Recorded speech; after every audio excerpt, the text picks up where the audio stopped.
News මහත්තයා මොකෝ වෙන්නේ ඉතින් මේ දවස්වල කොළඹ පැත්තේ කිව්වනම් අපිට අලුත් විස්තර එහෙම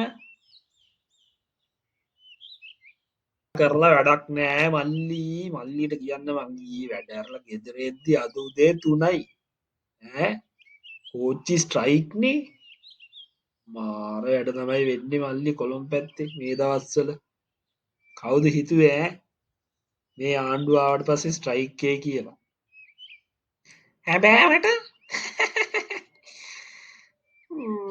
මං නම් හිතුවේ මේ ආණ්ඩුව ආවට පස්සේ ස්ට්‍රයික් නවතී කියලා ඒකට නිවුස් මල්ලි අපි ඡන්දෙත් දුන්නේ මේ ආණ්ඩුවට ස්ට්‍රයික් නවත්තන්නනේ එතකොට කවුද ස්ට්‍රයික් කරන්නේ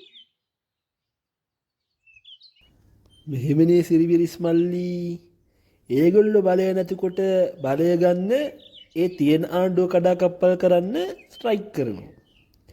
මේගොල්ලෝ බලය නැතිකොට ආණ්ඩු කඩාකප්පල් කරන්න ඒ තියෙන ආණ්ඩුව කුඩු කරන්න ස්ට්‍රයික් කරනවා. ඕක තමයි දේශපාලනය කියන්නේ.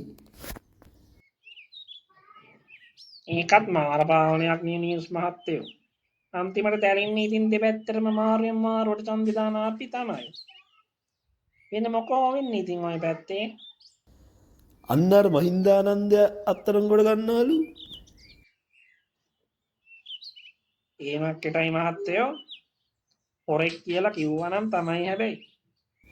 මේ 2021 පොහොර වගේක් ගෙන්නලනේ ප්‍රමිතියෙන් තොර.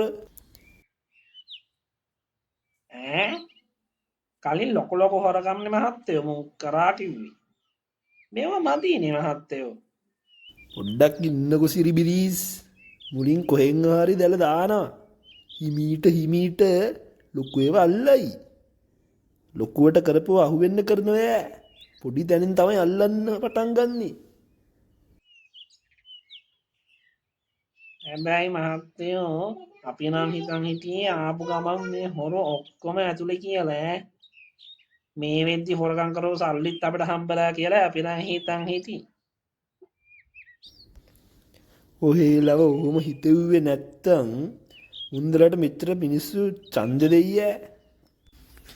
ඒ වුණාට නිවුස් මහත්තයෝ කඩේ මුදලාලි නම් කියන්නේ මුන්දලගේ කයියයි පඩගඳයි විතරයි කියලා. බලන් හිටාංකෝ සිරිබිරිස් අඩු ගානේ කලින් මුන්දල වගේ හොරකමයි කුපාඩිකමයි නෑනි මුන්ගේ. හරි මහත්තයා කියන එකක් තමයි ඉතින්. හෙට හම්බුවෙමු එහෙනම් හා සිරිබිරිස් මල්ලි.